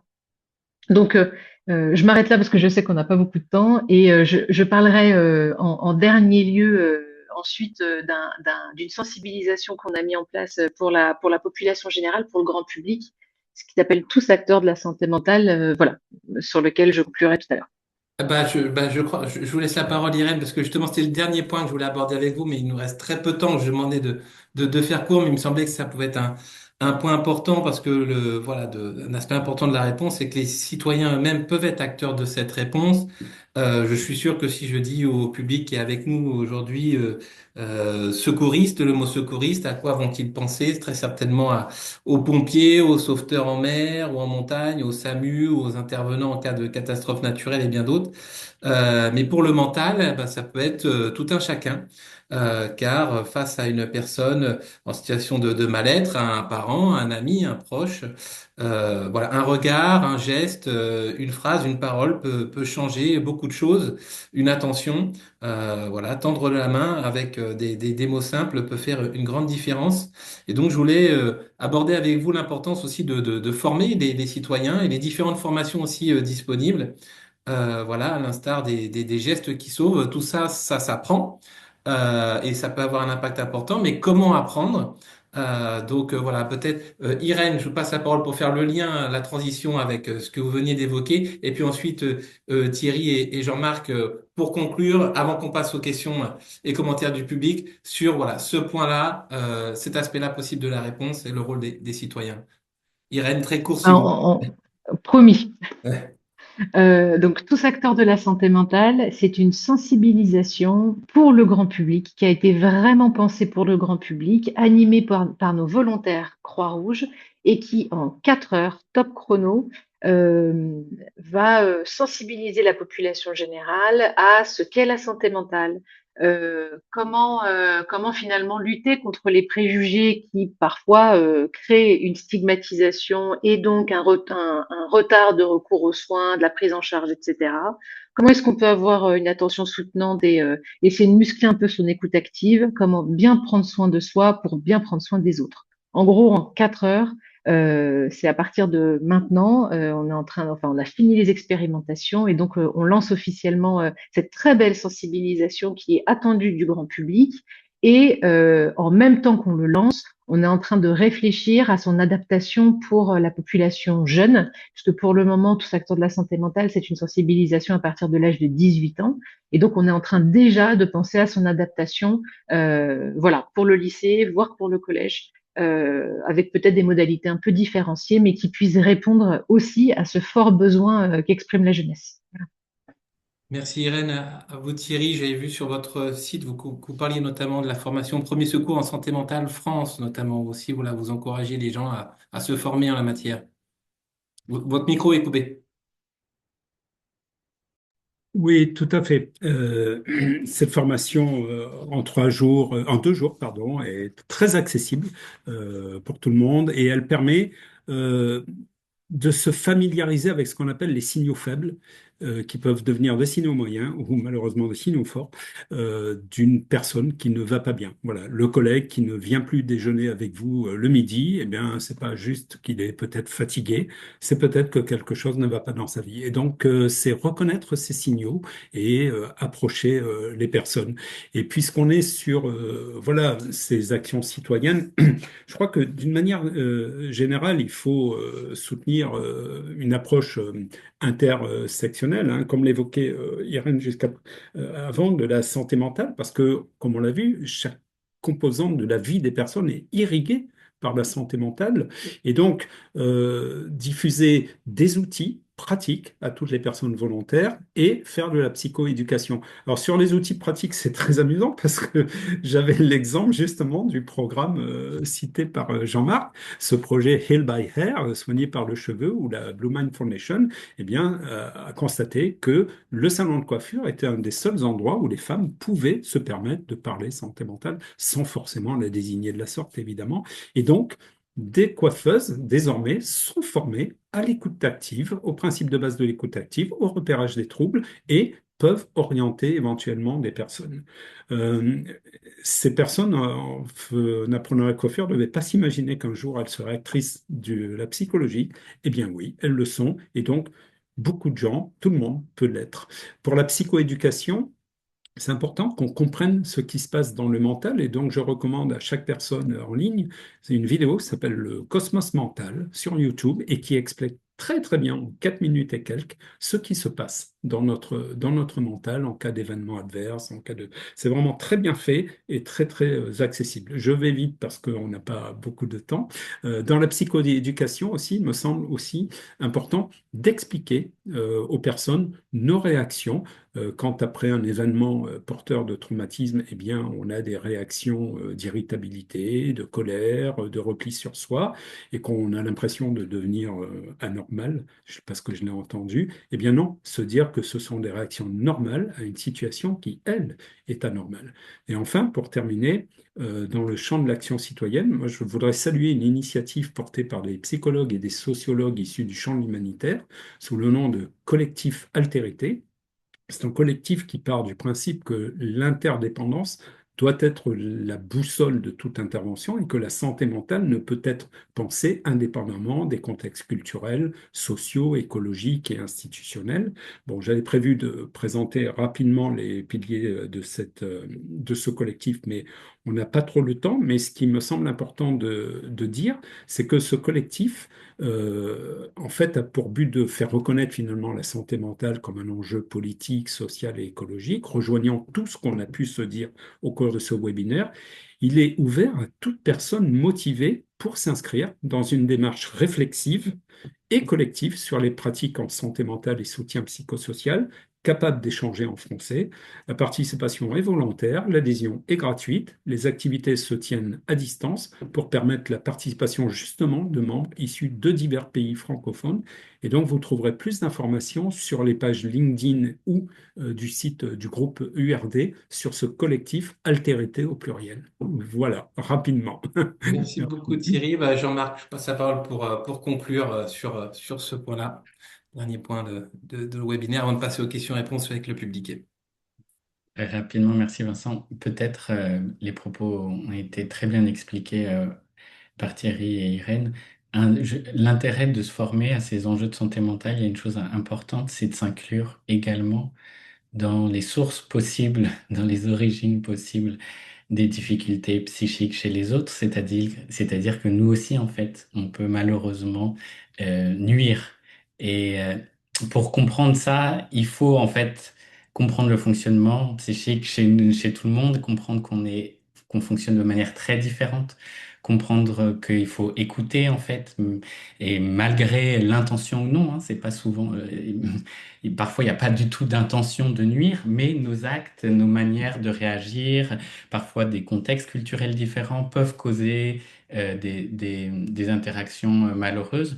Et on est aussi chacune à des positions sociales différentes et parfois à des positions de pouvoir également différentes. Donc on a à la fois un pouvoir d'agir Et je pense que les personnes qui sont ici connectées, elles aussi, elles ont ce pouvoir-là en fonction de leur position sociale, mais on peut aussi avoir un pouvoir de nuire. Et donc, il faut absolument s'impliquer. Et il ne s'agit pas d'une question morale, hein. Donc c'est vraiment une question, c'est un investissement psychique et personnel. Merci. Merci beaucoup, Louise. Je te passe la parole pour nous faire un petit compte-rendu des commentaires et questions que tu as pu relever dans le chat. Et puis voilà, pour qu'on puisse conclure notre échange d'aujourd'hui. Oui, merci beaucoup Vincent. Alors, on a eu plusieurs messages dans le chat de participants qui remercient tout d'abord les intervenants pour leurs interventions vraiment intéressantes et vraiment éclairantes aujourd'hui. On a eu des partages d'articles, on a eu des demandes de références. Il y a Thierry, du coup, qui a partagé dans le chat la référence de l'étude dont il parlait sur le mal-être des équipes de terrain en Ukraine, par exemple. On a également reçu, du coup, plein de questions intéressantes pour les intervenants. On a eu des questions sur la définition de la santé mentale et sur l'influence du contexte culturel, mais du coup, c'est des questions qui ont déjà été bien abordées par les intervenants. On a aussi eu des questions sur le lien éventuel entre santé mentale et consommation de drogue, sur les tabous. Voilà, donc on va pas pouvoir tout aborder, mais peut-être pour aller sur un sujet dont on a peut-être un tout petit peu moins parlé spécifiquement, on a eu plusieurs questions par rapport à la mesure et à l'évaluation du coup de la santé mentale sur lesquels on peut peut-être revenir. Donc, quels sont les indicateurs dont nous disposons aujourd'hui pour évaluer la santé mentale et quelles peuvent être peut-être leurs forces et peut-être leurs limites, selon vous, et pourquoi? Tu veux prendre la parole en premier? Jean-Marc? Oui, merci pour la question, Louise. C'est des questions importantes. Il y a, disons qu'il y a une série d'indicateurs. Peut-être que on pourra mettre le lien ou j'essaierai de le trouver. Des indicateurs notamment accessibles via l'Institut de santé publique du Québec, où c'est par exemple des indicateurs de type le GAD, c'est-à-dire des questions Generalized Anxiety Disorder. C'est des questions simple, deux questions, le GAD2 ou le GAD7. Il y a des questions comme le Woo5. Donc, il y a un ensemble de batteries de questionnaires, d'outils standardisés à l'échelle internationale qui existent, qui sont un petit peu toujours à prendre avec précaution parce que ça peut être parfois, ça catégorise d'une certaine manière et donc ça a été très critiqué. L'intérêt, c'est qu'ils peuvent servir de comparaison internationale quand ils sont bien utilisés. Et il faut regarder, normalement, il y a des études cliniques qui ont été faites pour pouvoir les adapter selon les contextes et selon les pays. Donc, il y a ces outils internationaux. Il faut également poser des questions. En fait, il faut travailler avec des psychologues, des personnes compétentes pour en fait, créer des questions adaptées au contexte quand on est sur des enjeux émergents où il n'y a pas encore d'outils de questionnaires standardisés. Et ce qui est intéressant, c'est ce que j'évoquais tout à l'heure, c'est d'essayer de mesurer sur plusieurs jours consécutivement, c'est-à-dire sur 2 semaines ou sur 3 semaines quand on peut le faire, pour essayer de se rendre compte de l'évolution.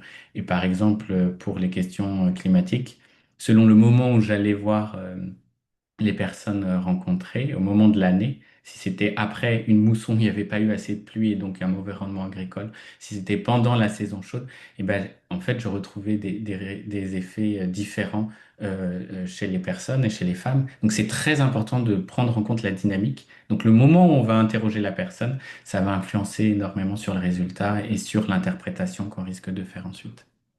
Merci beaucoup. Peut-être Thierry ou sur ce sujet. J'ai tout de suite en Irène, entendant Jean-Marc, j'avais le souvenir ouais, d'un passage d'un questionnaire sur la dépression, questionnaire standard à Oui, Ouagadougou, Burkina Faso, avec tout le challenge d'adapter ce questionnaire standard qu'on voulait absolument appliquer à des fins comparatives. Mais c'était un réel challenge aussi de le traduire dans le moré, la langue des mots aussi. Ouagadougou, enfin bref.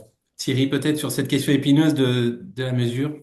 j'ai vu qu'Irène voulait intervenir. Ah, Je pardon, crois. Irène. Merci de Jean-Marc. non, non, Pardon. y a aucun souci. Juste pour compléter effectivement ce que Jean-Marc Goudet et Thierry, vous pouvez reprendre juste après. En fait, le GAD-7, c'est une échelle pour mesurer les troubles anxieux. Le PHQ-9, donc GAD-7 pour 7 questions, et le PHQ-9 pour 9 questions, cette fois pour les troubles dépressifs. La seule chose systématiquement à avoir bien en tête, c'est si vous voulez prendre des indicateurs et donc des échelles, il faut qu'elles soient vraiment étalonnées et validées à l'international. On ne prend pas n'importe quoi. Et il faut qu'elle soit adaptée effectivement au contexte dans lequel vous allez passer. C'est exactement ce que disait Jean-Marc. Donc parfois, de cette question, on va en faire que quatre parce qu'on sait qu'il faut aller plus vite, parce qu'on sait que le vocabulaire employé, il va falloir le tourner différemment, etc. La seule chose que je demanderai toujours systématiquement, c'est de bien réfléchir à d'abord d'où est-ce qu'elle vient cette échelle, euh, et que ce soit vraiment, voilà, encore une fois, quelque chose de validé parce qu'on voit tout et n'importe quoi et on n'en a pas assez parlé, mais la santé mentale, c'est devenu vraiment un business. Donc aujourd'hui, il faut être extrêmement précautionneux sur les sources. Aller systématiquement regarder si ce sont des articles avec données probantes, qui écrit ça, pourquoi, qui finance, etc. Et la deuxième chose, c'est effectivement le contexte dans lequel vous allez le faire passer, qui a évidemment des impacts énormes sur la qualité de la réponse. Voilà, je m'arrête là. Merci. Thierry, peut-être pour le mot de la fin, parce qu'on a vraiment largement dépassé, mais c'était passionnant. Oui, à nouveau, le croisement de la casquette clinicien et de la casquette développement, c'est quelque chose qui est difficile, la mesure des résultats des actions en santé mentale, parce que, il faut le reconnaître, souvent les approches psychosociales ou psychothérapeutiques peuvent avoir une difficulté à faire la preuve de leur efficacité. Le débat sur l'efficacité des mises en œuvre est quand même voilà, assez important. Euh, et puis, par ailleurs, les acteurs du financement sont dans une optique de redevabilité. Et donc, c'est plus facile de dire on a installé 10 000 satellites qui vont connecter 1 million de personnes au téléphone mobile que de dire on a mis en place un programme psychosocial qui a eu tel effet sur les personnes. Donc, c'est difficile. Et je crois qu'il y a une sorte d'aggiornamento à faire en termes d'indicateurs de la part notamment des acteurs du financement du développement pour accepter des indicateurs qui soient qualitatifs et subjectifs. Et donc, comme l'ont dit Erin et Jean-Marc, il y a des outils qui sont maintenant de plus en plus professionnels et qui permettent de mesurer sérieusement la santé mentale. Mais je crois qu'il y a encore un effort de conviction à faire pour faire accepter ces outils par certains acteurs. Voilà. Merci beaucoup. Merci Louis. Je suis désolé, peut-être qu'on met de côté quelques questions et commentaires du public, mais on a dépassé de presque 10 minutes le temps du webinaire. Un grand merci à vous trois, Thierry, Irène et Jean-Marc. Merci aussi à toi, Louise, et à Caroline et à Léna pour la technique. C'était passionnant. Comme je le disais, je pense qu'on pourra en faire un deuxième dans quelques temps, tellement le sujet est d'importance et complexe et riche. Merci pour tous les applaudissements et les petits cœurs qui nous viennent qui remontent du public. Merci à vous d'avoir assisté à ce webinaire aussi nombreux. Voilà. Et écoutez, pour vous remercier, vous dire au revoir, je vous invite à, bien sûr, à aller sur le site de la Fondation pour à nouveau découvrir toutes nos activités, vous abonner à notre newsletter, répondre à notre petit questionnaire de satisfaction dont vous avez mis le lien dans le chat du Zoom. Et puis, je vous donne rendez-vous très prochainement pour un autre instant recherche. Encore merci Irène, Thierry et Jean-Marc, et à très bientôt à tous. Au revoir. Merci, merci tout le monde. Au revoir. Merci Merci beaucoup. beaucoup. Au revoir.